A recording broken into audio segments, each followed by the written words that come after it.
Friends, we're going to start off with Lucia, my wife, reciting what is, for me, one of the more astounding passages in the Bahai writings. I want you to listen to it very carefully.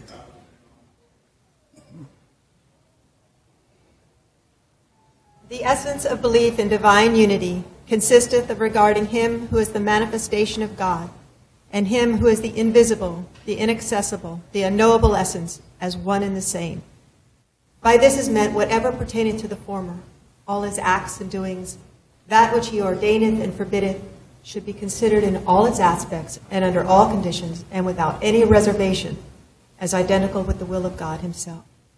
This is the loftiest station to which the true believer in divine unity can ever hope to attain. Blessed is he that reacheth this station, and is of them who is steadfast in his belief. Thank you. The importance of that is very obvious. It's apparent on the face of it. And that is that the most intimate we can become with God is the intimacy with which we establish our relationship with the manifestation of God. And you will see in passages that we're going to deal with in tomorrow morning's class how important that is, because the Guardian says that even in the continuation of our life in the next world, we will know God only through his manifestations, not directly. So we deal with the question of what does it mean to come into the presence of God? We will enter the presence of God. And that too is explained. It does not mean we're literally in the presence of God, because God, after all, does not have a presence because he's not a physical being. Think about that. Well, I wanted to start off besides that axiom. And I hope you heard that axiom. If you're not, look it up on the ocean, the essence of belief in divine unity, and memorize it as my wife has done. It is most profound because it says so succinctly all of the ramifications of what we believe as Baha'is. I wanted to clear up some things. Why am I getting feedback? Should this mic be turned off?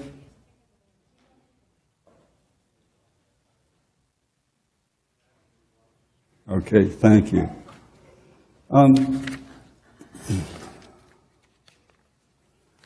I actually, by the way, Nadir, I got to see the kitchen wherein your great-great-grandfather prepared meals for Baha'u'llah in Haifa. First time I'd seen the kitchen in Baji. And the larder to which Asi was given the key, you can see through the door. If you stand up where you're not supposed to, you can look through and see the larders back there that he had the key to keep from Baha'u'llah from being poisoned by his lovely family. These are things that came up at the last session that I wanted to be sure were clear. This is why, in one sense, I'm somewhat troubled by being taped and recorded, because things get taken out of context and so on. But I consented because I'm not smart enough yet to realize that there's a part. You know, this is an interesting thing. You know, we're talking about sin. One thing we didn't get to discuss a lot about sin is motive. Motive is everything. Why am I here? I was going to start off the whole session with that line this morning, and I forgot about it. Why is John here? Speaking to you. Well, because I was asked to. But am I here because I glory in this? Or am I here because I think I really have something to give you? Yada, yada. You understand my question. And the point is that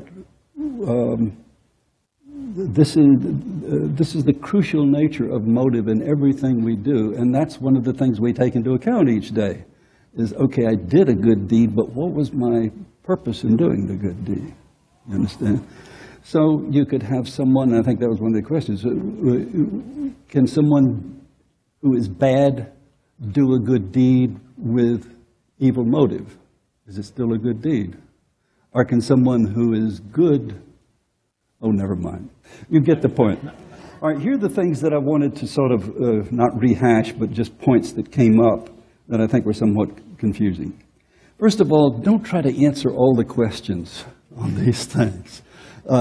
If you do, you're not doing them completely, probably, unless your facilitator is a genius, and you're all geniuses too. These are very deep questions, and I'd rather you consider a couple of them well and in a consultative manner than get the right answers, whatever they may be, presuming that we have the right answers on these things. These are very deep questions. So in other words, the exercise we did last night that Maxine led was so good because we wanted to win. Which, what did that do? That totally distracted us from the qualities and the operational manner in which we were approaching the task. It was a brilliant idea. So we weren't aware of what, who was taking over the project or what. We were so distracted, and we weren't aware we were being watched. And were we using good consultative techniques? Were we sharing this? It's a very interesting exercise. It really is. Well, we're being watched, of course, all the time, and being assessed. And of course, one of the things that in my own writing and in his talk on the immortality of the soul that Hooper Dunbar talks about is when people have these NDEs, near-death experiences, and they reflect on their life, one of the things they report is some of the acts for which they were most heartily praised in this assessment were things that they had no notice of, were to them insignificant things. And of course that would naturally be true because it means that they were altruistic. They had no thought of self in doing them. Again, motive, very important. So don't try to go through every question. The process is what's important, considering the writings. The object isn't to win. We got through them all. I mean, did your group get through? Second thing,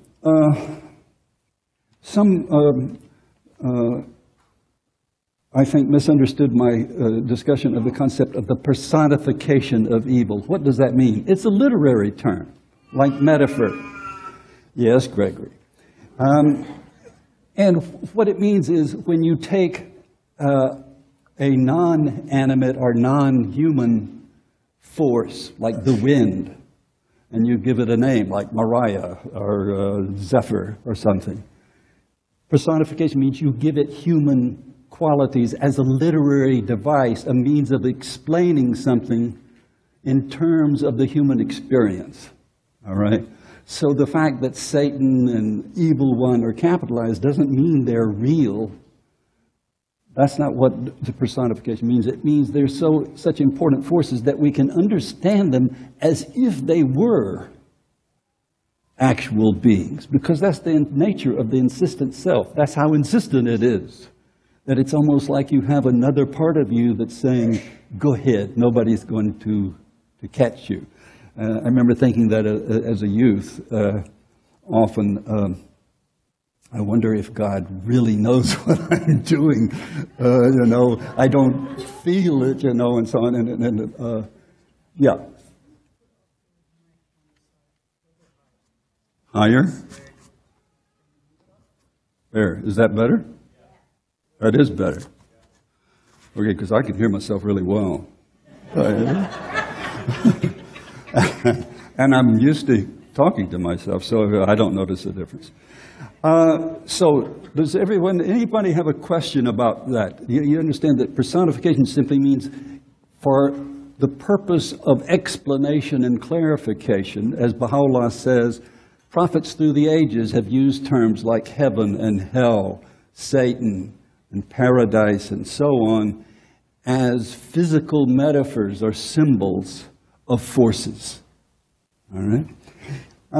Second thing, my daughter corrected me on this idea of the traffic light, that was not a good example of sin, because sin has to do something with a belief in God and violating a spiritual concept. Well, I disagree with you a little bit, Gracie, in this sense. I started thinking about it some more. to defend myself, and since you don't have a microphone, I can say what I want. That as part of a social contract, what we do as members of society has spiritual implications. And of course, this is what we are as a global community, as Baha'is right now, building society from the ground up. And as part of that social contract, what we do insofar as terms of contributing to or detracting from that social contract or that social environment and the construction of that does have an effect. And this gets to the point of, can there be a victimless crime? And the answer is no. At very least, you yourself are a victim if you commit a crime. And if you are a victim, you are taking away what might be your contribution to the society, because your own development is necessarily a social exercise. This is something that Ken's going to get into more deeply about the concept of social elevation and what that involves. But the idea is that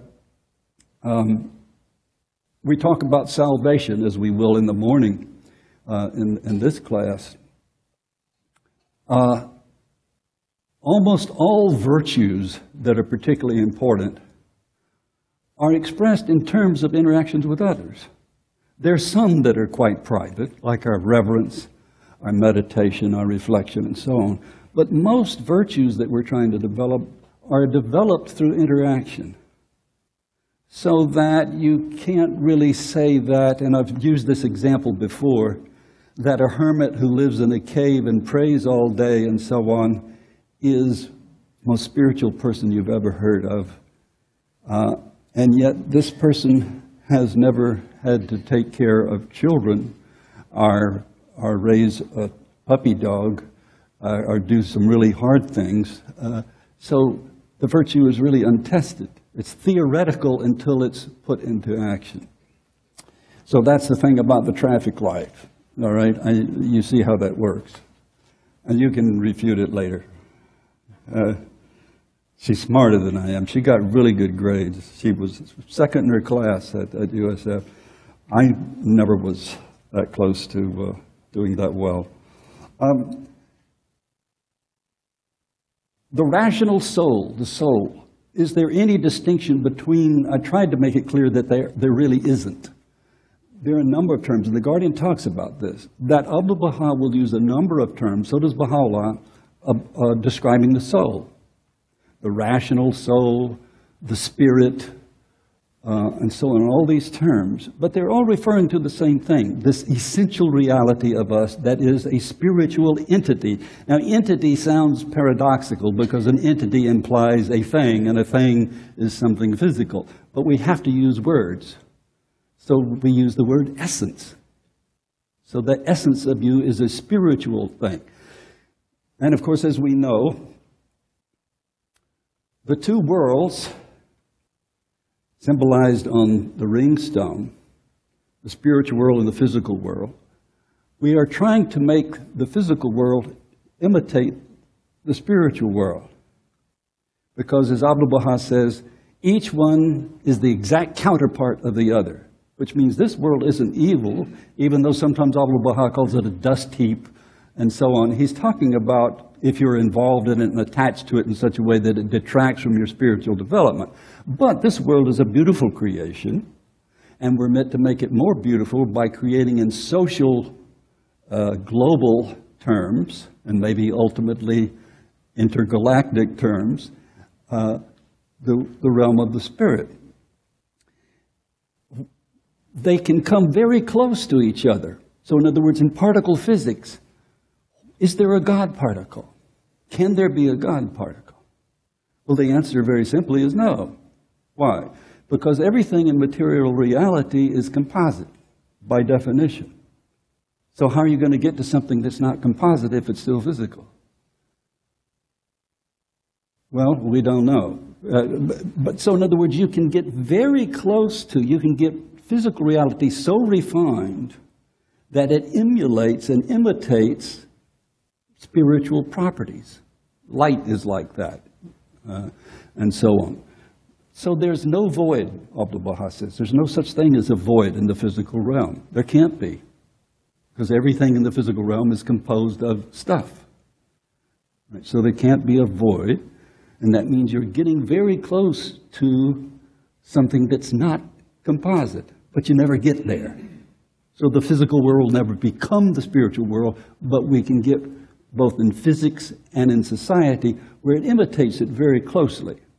The same thing with the infinite additive properties of this world. On the one hand, if the world is infinite, the universe, and of course there are theories of multiverses now, but if you use the term universe to include all that exists, then there can't be multiverses except very discrete entities within that universe, that one expression of all that is.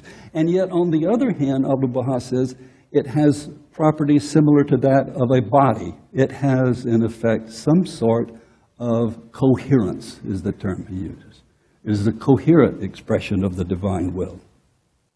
Well, the point is that physical reality can emulate spiritual reality, but never become it. Okay. I think that's most of the questions I cleared up from things that I felt were not particularly clear this morning. Unless anyone else has a question about something you came across in your workshops. I hear the workshops went very well, and I'm pleased. And again, remember that as you do that workshop after this class, that it's the process you're using and the consideration of these quotes, these passages, that's important. Yes? The presence of God? Entering the presence of God? Okay, I don't think we discussed that this morning. We will discuss it tomorrow morning, but I can tell you the answer right now if you want, but that would be cheating. Entering the presence of God means becoming close to God. And the only way we can do that is through the intermediary of the manifestation. So the closer we come to the manifestation, the closer we are to God. But what does it mean to become close to the manifestation? Well, there's another course, if you will, what that means. It means this is precisely what Ken is going to get into on his first class. What is the first paragraph of the preamble or the first paragraph of the Agdas? It says the answer to what you're talking about very precisely, and that's what he's going to discuss. All right, now we're going to get into the nitty-gritty of what do you do when you're committing sin. I don't mean the mechanics of it. I mean, what is your response? How do you become reformed? Yes. Oh, it's John. As if we didn't say enough at lunch, but go ahead. When you talk about the infinitely additive properties and how you can infinitely go down into matter, which essentially has no fundamental intent to it, besides the spirit, which you'll never reach, on the opposite side of the spectrum, you're going upwards. Right. Would you say it's a dimensional analysis? Like Well, Abdu'l-Baha compares it to a human body. He uses that analogy several times. So what he means by that, I'm clueless. My sense is, though, that it's not just additive, so that you have solar systems, galaxies, galaxy clusters, and in other words, that you get ever larger systems. My sense is that there is some sort of structure to it or coherence to it. But is that your question? would you say it goes in mind since we're in that world now, since they're around us now, here, but we can't see them, that we're more of a third, fourth dimension kind of idea, or no? You're saying where existentially right now we are blind to the scope of the universe, therefore we're working in a sort of experimental phase. And if you'll notice, I presume that's what you mean. If not, talk to me later because we need to get on with the class. But in Dunbar's talk, he says something very interesting about that. He says, I forget who he's quoting, and who knows if it's authoritative. He's not on the House of Justice anymore, so he can say what he wants and get away with it. But he said something about, I think it was The Guardian, said that this is talking about the possibility or probability or certitude that there's life on other planets, and who knows how many planets. In my own writing, I compare us to a cell in the body of the universe, which is getting at the same thing. That we come into being, we have X number of years, 4.5 billion so far, and about 4.5 billion to go before we are obliterated by the necessities of physics. So we come into life like a cell, we contribute something to this body, and then we go out of being. Not we individually, but collectively as a solar system. And he said that this planet, compared to advanced planets, is like the hell of the universe. And you have but to go online right now and see news on Google. Getting in shape. This is an analogy I've used since the beginning of my writing as a Bahai, which was the time I started realizing I didn't want to write about medieval literature anymore, because I realized that medievalists are really boring people. And if you really want to make a name for yourself in the field of medieval literature, you're going to be esteemed by people whom you don't really want to be around. You know? And so I said, what would I like to write? I'd like to write about the Baha'i faith, because that's the dearest thing to me. And so I started asking, well, what I would like to write about is the most hardest questions I can think of, and one of them was, why is there a physical world? Why do we have to go through a physical experience? And so I used the analogical idea of life as metaphor, that we are acting out in dramatic terms what is happening to us on a spiritual level. It's a simple idea, but it's very applicable. And so getting into shape is an analogy used in the writings about the analogous relationship between how you get into physical condition and how you get into spiritual condition, good spiritual condition and good physical condition. The parallelism is remarkable. Nutrition. What would you compare your need for daily nutrition?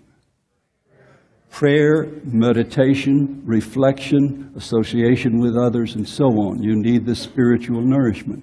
And of course, what kind of nourishment you get depends on what kind of shape you'll get in. So the same thing applies with food as it does with what you take in. You're going to take in something, and so on.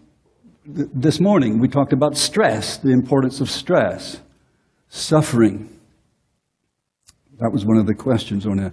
Why does God allow the innocent to suffer? Why does God have us suffer? And how do we know when we're being divinely stressed and when it's just a chance thing, just the changes and chances of this life? And the answer is what? We don't know. There's no way to know. And therefore, since we don't know and can't know, we might as well assume that it's there for our training, in which case it will have a divine influence regardless. So if you look at it in those terms, it's going to have a positive effect on you anyhow. So at any rate, the analogy between spiritual conditioning and physical condition is a very good one, especially when you get to terms of how much do you stress yourself without stressing yourself so much that you become ineffective, spreading yourself too thin. And I know this is something that Ken has to face all the time, and that any of you who are CICs or on ATCs, those of you who worked on the schools committee, I know how much work that involves. It is life-consuming.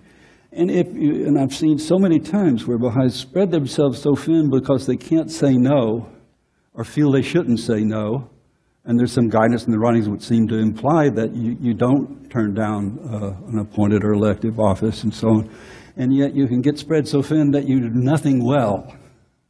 You do a kind of decent job on a lot of things. So that too is applicable as an analogy. You focus on what you're good at and what you know you can contribute. So it must be systematic, first of all, both physical and spiritual. And we talked about that this morning. If you're training to do a distance run and so on. You've got to train and do it systematically, increasing incrementally your capacity. So when we looked at the guilt chart this morning, you don't want to make your expectations too high. It will frustrate you and ultimately have a negative effect.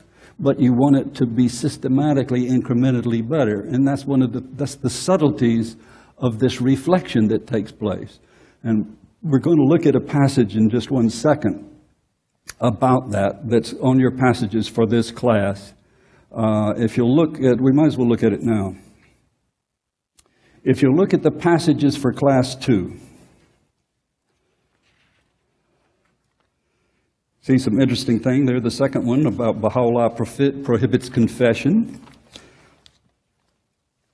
All right, look on the second page of those passages. This is a wonderful discussion by Abdul Baha. And I love it because it describes better than I could ever think of describing the process of reflection and how important it is. This is from Paris Talks, as you can see. Baha'u'llah says there is a sign from God in every phenomenon. The sign of the intellect is contemplation. And the sign of contemplation is silence, because it is impossible for a man to do two things at one time. He cannot both speak and meditate. It is axiomatic, here we go with the axioms again. It's axiomatic that while you meditate, you are speaking with your own spirit. In that state of mind, you put certain questions to your spirit, and the spirit answers. The light breaks forth, and reality is revealed. It goes on. You cannot apply the name man, and of course we mean human here, to any being void of this faculty of meditation. Without it, he would be a mere animal, lower than the beast. Through the faculty of meditation, man attains to eternal life. Through it, he receives the breath of the Holy Spirit. The bestowal of the Spirit is given in reflection and meditation. The spirit of man is itself informed and strengthened during meditation. Through it, affairs of which man knew nothing are unfolded before his view. Through it, he receives divine inspiration. Through it, he receives heavenly food. And then finally, meditation is the key for opening the doors of mysteries. In that state, man abstracts himself. In that state, man withdraws himself from all outside objects. In that subjective mood, he is immersed in the ocean of spiritual life and can unfold the secrets of things in themselves. That things in themselves is a very loaded phrase. It's referring to the sort of Platonic idea, or the idea for which Baha'u'llah praises Socrates. I'll explain it in a second. To illustrate this, think of man as endowed with two kinds of sight. When the power of insight is being used, the outward power of vision does not see. This faculty of meditation frees man from the animal nature, discerns the reality of things, puts man in touch with God. This faculty brings forth from the invisible plane the sciences and arts. So you see how important this faculty of meditation is, and this is something that is not social. This is something that's a very private virtue, I guess you would call it, but activity at any rate.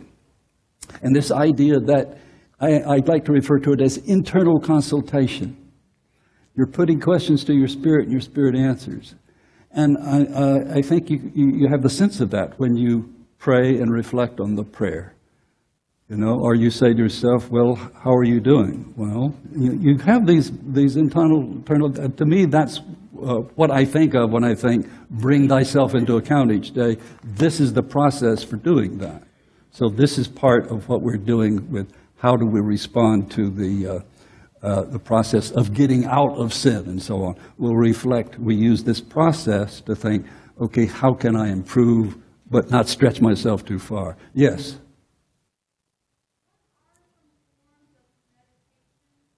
There are no forms of meditation in the faith, and this is very explicitly stated. Each individual pursues this exercise as he or she wants. There are not and there never will be any prescribed forms of meditation. You figure it out for yourself. Okay? Am I correct? Is anyone? Okay, all right. Yeah, the writings are very specific about that, lest we incorporate something like yoga or something, which are very fine, and I practiced yoga myself before my joints went bad, and I love it and so on, but I sit in a chair.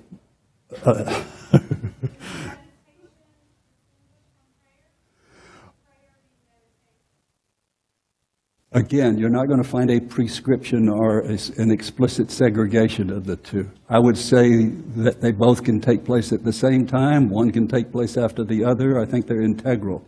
That you pray, you reflect on the prayer.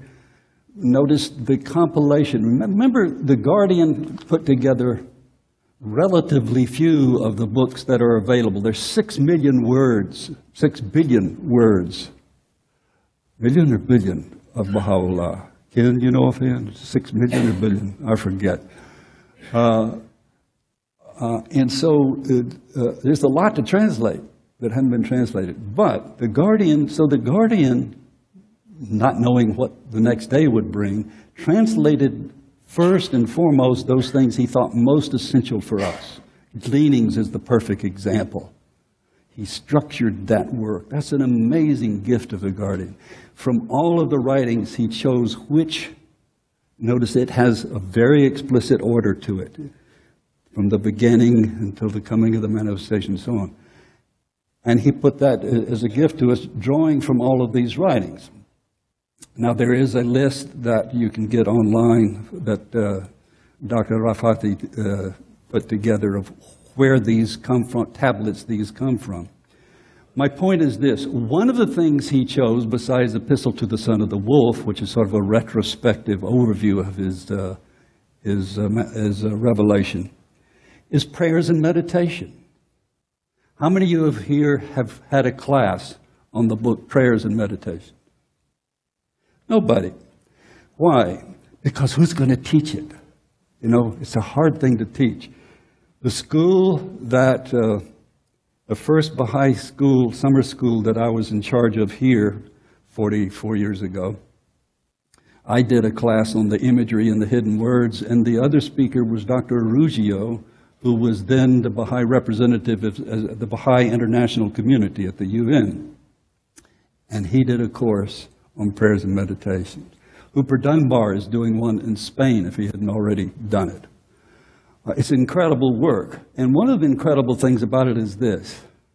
They're prayers and meditations of Baha'u'llah. Now, some of them are prayers that we are supposed to pray, but some of them are his letting us read prayers he is praying to God.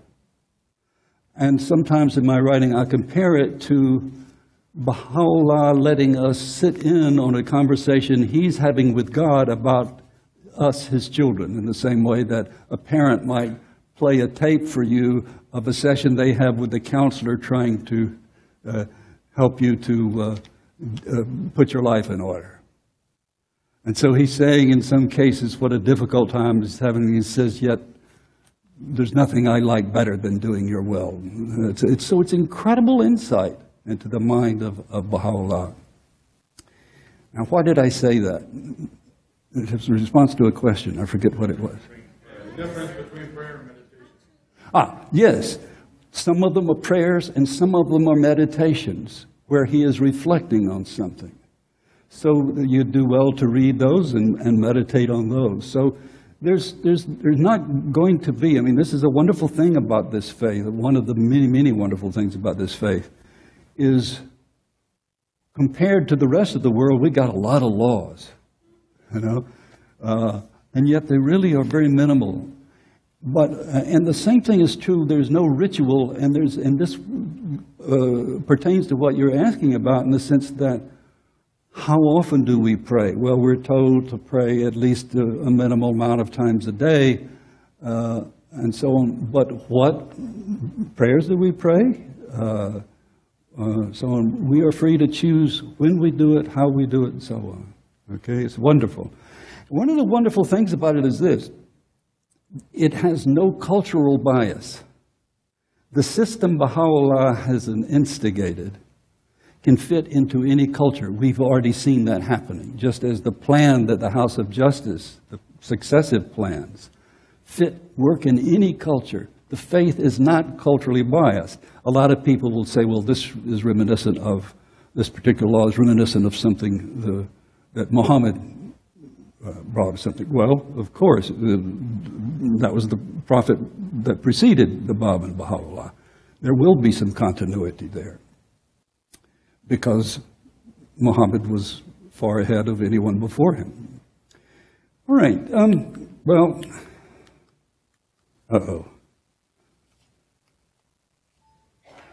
there we go. Systematic, not a weekend warrior. All right, I'm using terms that apply, of course, to exercise. Schedule time, which you guard with your life. And this is very important in systematizing your spiritual life.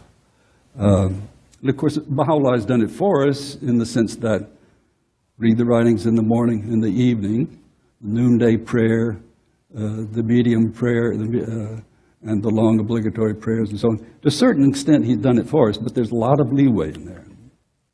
Some daily activity, even in downtime. I don't know what I meant by that, but it sounds nice. Oh, here we go. I haven't read any of this. Meditation, breathing, stretching. I think those are meant to be clever. I don't know. If any of you have thoughts on it, let me know, and I'll include it the next time I present this. Must be moderate, moderation in all things. There was a term that used to be used back in the old days called spiritual indigestion. And everybody laughed about, I've done so much Bahai stuff, I just need a break, And even the term was used, I'm taking a vacation from the faith, which back in the 70s could have meant anything. But suffice it to say that the Guardian actually used that term, that you have to be careful about being moderate even in your Baha'i activities. You don't let your family go, so on, that your life should be balanced. Of course, that's true with training, physical training too. Enough to make progress, not so much as to do harm. The key is to feel the stress, feel the burn, all right? And, well, what is the stress? Well, for me, the stress is doing what Lucia did, was memorizing these long passages. I'm trying, but she spends more time on it than I do.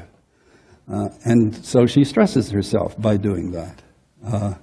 Excuse me, I'm sorry, I shouldn't get personal about this, but the point is that, whether you're doing a study circle or whether, and you're saying, well, we'll skip over the memorization because I know nobody likes to memorize. Well, one of the Guardian's definitions of deepening is to be able to deliver the Word of God in its pure form. And how do you do that? You got to memorize it. One of the most incredible people I ever met was one of the first Baha'is I knew, Winston Evans. He was in the Nashville community at the time. He was a remarkable man. And he could, just like Bill Sears, he could quote passage upon passage upon passage. And it wasn't to show that he could do it, he was that intimate with the Holy Word. And it was an incredible effect that just in the midst of a conversation he would do this. Another member of our community, Art Hart, could do the same thing, those of you who might remember him. The key is to begin to change the mindset. That's obvious. The mindset in this case being, if you're going to improve, change what you're doing. I remember when I quit smoking. I tried and tried and tried. I smoked for about 10 years when I was trying to get my PhD. Well, I did get my PhD, but it required a lot of trying. And I was smoking. I said, when I get through the PhD, I'm going to quit smoking. And so I got through the PhD, and I was still smoking. And so I realized that it was totally a mental thing with me. Now I realize it's supposed to be highly addictive, this stuff. Personally, as soon as I could say to myself, I'm never going to put another cigarette in my mouth, and mean it, I was done. And I never smoked another cigarette.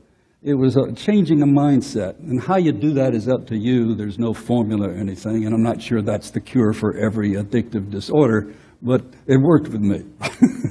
Stress equals progress. Soreness is a reward. I don't know how that applies spiritually. Gracie, you're creative. You think of any way that would apply? Soreness, what would be the spiritual parallel to? Yeah. Speak louder, don't I? Can't hear you.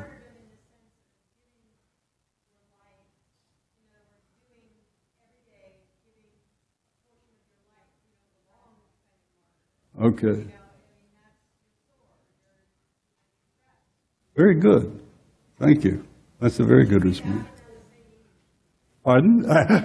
That's beautiful. That's beautiful. What you feel after an arduous LSA meeting. Yes. No, that's true. That's a very... must be a total approach. Mens sana in corpore sano, which is a Latin phrase that used to be commonly understood when people had Latin phrases on their minds, and now Latin's probably not offered in schools anymore. But it means a healthy mind and a healthy body. Well, the same thing applies with your spiritual reality. So we see this synchronicity in Baha'u'llah's instructions for our daily activity, that we have cleanliness.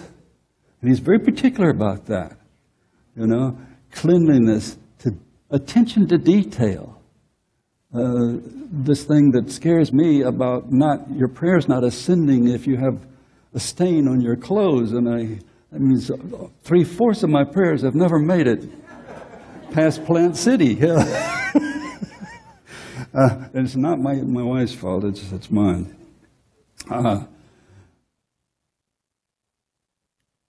Mental attitude, seeing the end in the beginning. This is such an important phrase, to see the end in the beginning.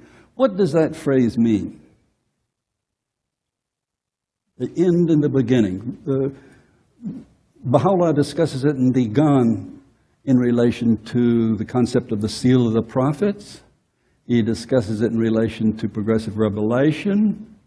What does it mean to see in the seven valleys, the valley of knowledge? You see the end in the beginning. What does it mean? Why does he define knowledge as seeing the end in the beginning? John, where did John go? Did John leave? Oh, okay.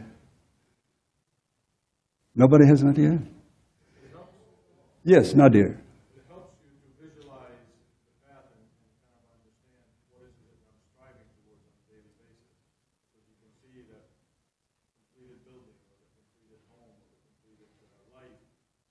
Okay.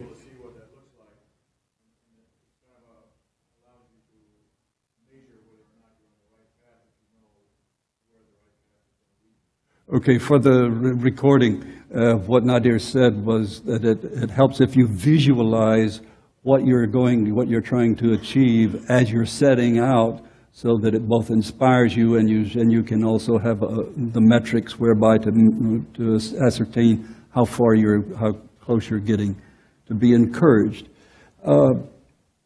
It's a very important concept, and so if you know the end result of what you're doing, you will strive all the harder to achieve it. And if you know the end result of everything you do every day is going to have some effect on your eternal life, that's part of the end and the beginning of what we're attempting. But look that up on Ocean or some other... what is the official site now called? The Bahai, not the Bahai Library. Huh? I forget. There's another one. Thank you. Reference.bahai.org. Nutritional intake, physical exercise. We talked about these already. Progressive until optimum achieved, should integrate other parts of the life, avoid fanaticism, especially imposing our views on others, must strive to become habituated. Now, that's the important thing, the habituation. What does that mean? It means, for example, if you're changing your diet, we know everybody's trying to lose weight in America. And of course, the only way to do it is to decide this is the way I eat for the rest of my life. It's the only way. Well, it's the same thing with attaining a spiritual attribute. You want to habituate it. It becomes a part of yourself. You change yourself. Another thing, you miss it when you're unable to do it. Same thing with a spiritual exercise. You miss it, all right, if you don't do it. Not discouraged when distracted. Inertia, that was a term that was in the session this morning that got a little bit confused or misunderstood. The natural inertia the Guardian talks about. And in what context does he talk about it? It says we must overcome the natural, not the national, well, there is a national inertia too. What is the natural inertia that retards us or prohibits us from progress? What is he talking about? Potential, okay. Anything else? Well, inertia, of course, is one of the laws of physics, which means an object in motion tends to stay in motion, and an object at ease or at rest tends to stay at rest. And if you're at rest, you got to get up and start moving. And so that inertia, that stasis, that's hard to confront. Aging, that's just a myth. All right, we can always rebound, use that free will to overcome inertia, shift the balance, recovering from illness, shift emphasis with aging, knowing and worshiping God. These twin duties, I'm going to skip over that because Ken's going to deal with that in the morning. But this has to do with the fact that the heart of what we are commanded to do is a twofold process. All right, to recognize the manifestation, and secondly, follow his ordinances. And these are reciprocal. Each one leads to the other. The more knowledge you get, the more you can do. But it does relate to what we're about to talk about, insofar as the reciprocity between these duties. This is a statement by Abdu'l-Baha that I find very profound. I mentioned it this morning. The spiritual world is likened to the phenomenal world. They are the exact counterpart of one another, of each other. What does that mean? I don't know.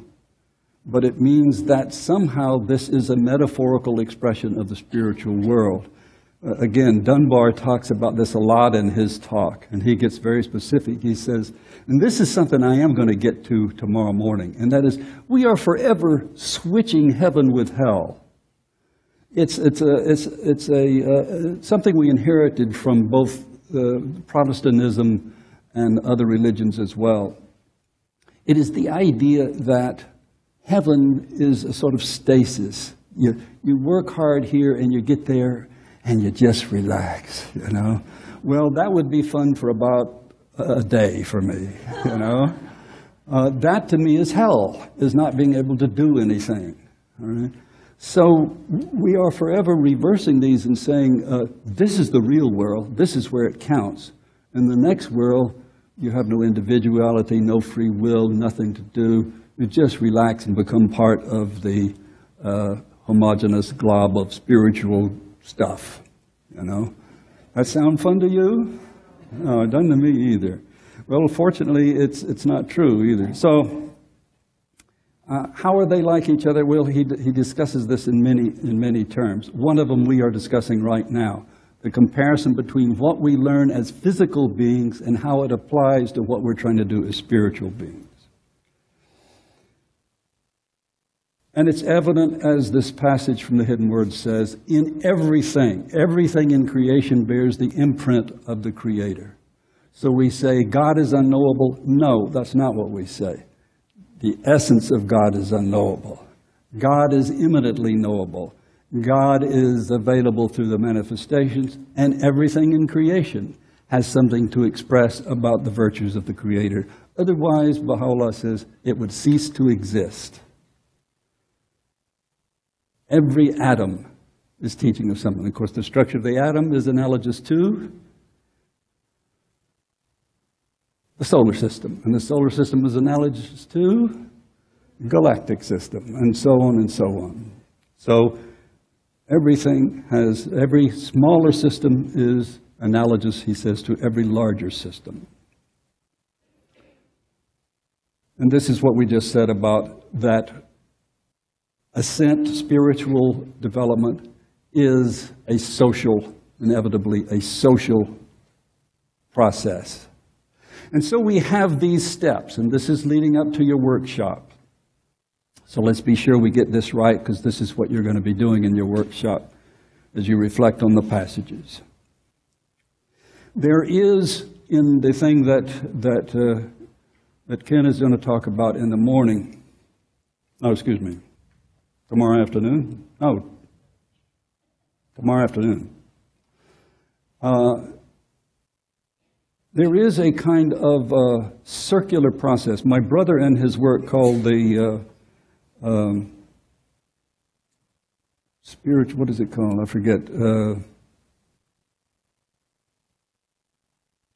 forget. But it was, in effect, how to develop spiritual capacity. And it's similar to something I did in The Purpose of Physical Reality.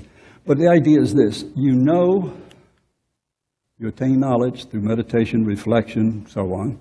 You plan to apply that knowledge in order to become better, that knowledge of a virtue, which requires volition translated into action, and then you have an outcome, which gives you new knowledge, which then leads you back to the same process, but at a higher level. So you can look at it in two ways, at least two. One is, this is the Baha'u'llah talking about this meditation and that passage we've already gone through, so we don't need to look at it again. I talk about it in my writing as a sort of a pendulum effect. You go from, say, love. How do you progress in the attribute of love and incorporate it so that it becomes a part of you? Well, you have two things going. One is this reciprocal relationship where you go from love of self to love of family, say, and these are just examples. There's the outcome. You decide you want to expand your love of friends, and the attributes those instigate. Then love of community, and the attributes or outcomes those bring about.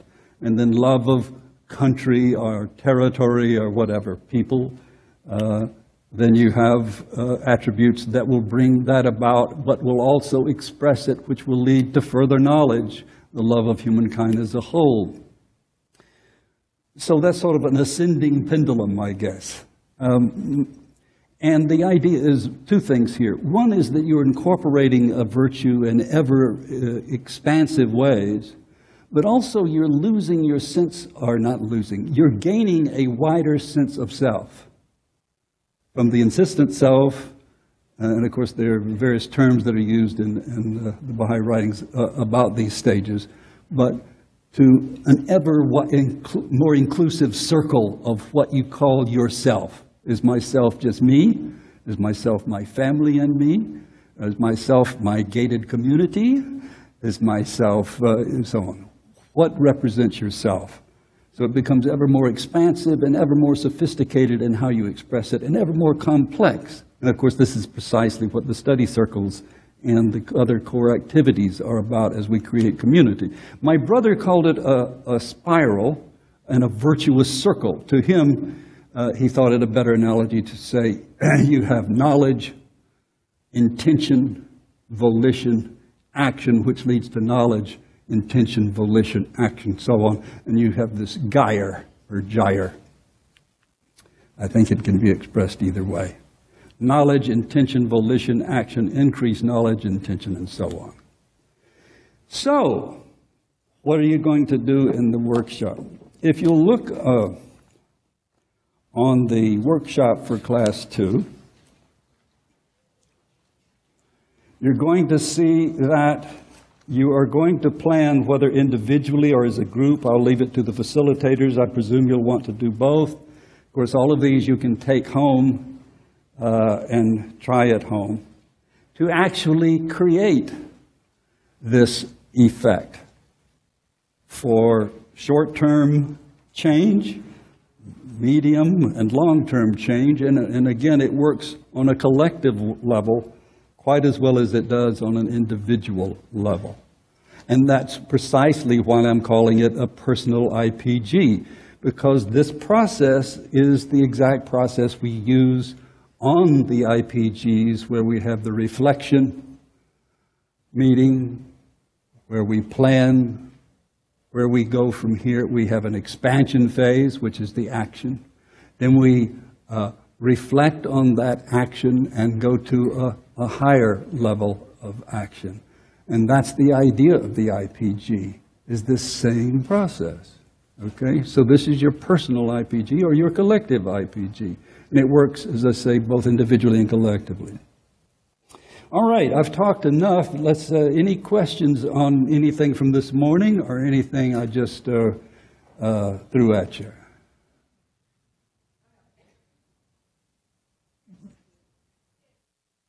Yes.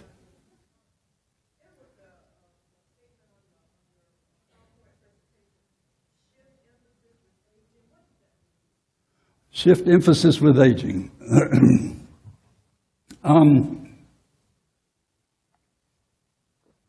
I don't really know.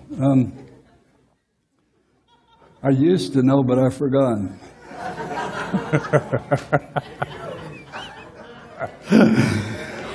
I guess what I mean is that I can't do what I used to be able to do, but I can do something else, and I can do some things better than I used to be able to do. Jane Faley, who passed away last year, had a course on she was a psychologist, and she had actually studied that there are things we do better after we age than we do when we're younger. And we're talking about mental skills and so on. So unfortunately, I hope somebody has notes from her course, because she's not on this plane of existence with us anymore. But I didn't mean anything specific other than you obviously do have to change where you put your energy and how you utilize it. But one thing that's wonderful about this faith, and I noticed it right away when I was studying the faith in the Bahai community, that I never experienced anywhere. There were a number of things I never experienced anywhere else. One was somebody asked me about what race someone was in my community, and I couldn't remember.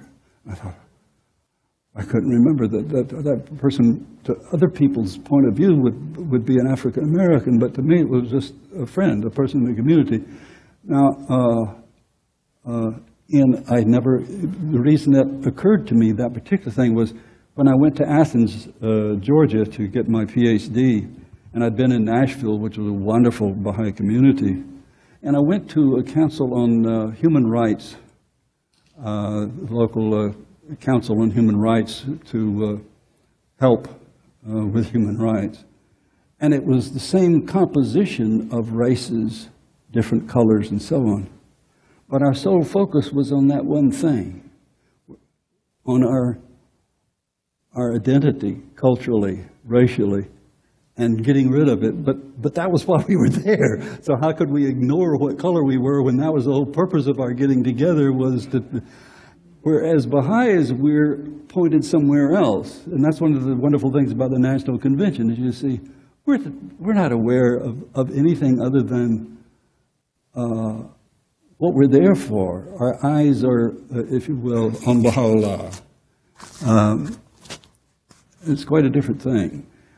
Yes?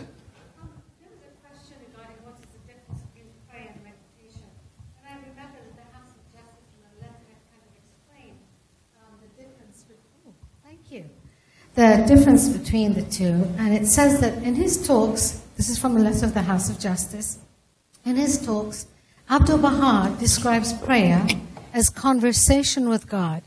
And concerning meditation, he says that while you meditate, you're speaking with your own spirit. In that state of mind, you put certain questions to your spirit, and the spirit answers. The light breaks forth, and the reality is revealed. So I thought that was kind of interesting, and I kind of remembered and I wanted to share that with you. There was a second thought when you asked a question regarding to see the end in the beginning, and how can we kind of see that. I personally thought of everything in life as a journey. It's a personal journey, whether personally, in terms of what you want in life, emotionally, spiritually, mentally, physically, in your career. You have a certain goal in life, and you actually strive to get yourself to that. And where it says in the Bible, where there is no vision, people perish. It's important to have a vision of where you want to go. And also in life, you also have since you have a dual reality, you have a constant, you're navigating two worlds every moment in time, one spiritual, one physical. And you're traveling this nexus in between, so you can balance yourself. So having the idea of a journey in mind, I think is the closest that helps me understand how to see the end in the beginning. Thank you very much. And of course, the journey is very explicit, that journey in both the 7 valleys and the 4 valleys. The same analogy is used. Exactly. Thank you, Hoda. Very, very nicely put. And so there is an answer to one of your questions, is that prayer is a communion with God, whereas meditation is communion, is self-consultation. That would be one good distinction. Anything else? Yes. I heard about 2 weeks ago, just to put it in simple terms, that pray is when you talk to God, and meditation is when you listen to God. Okay, well, I don't, it wouldn't necessarily be a distinction, but it could be. All right. Any other questions or comments, contributions?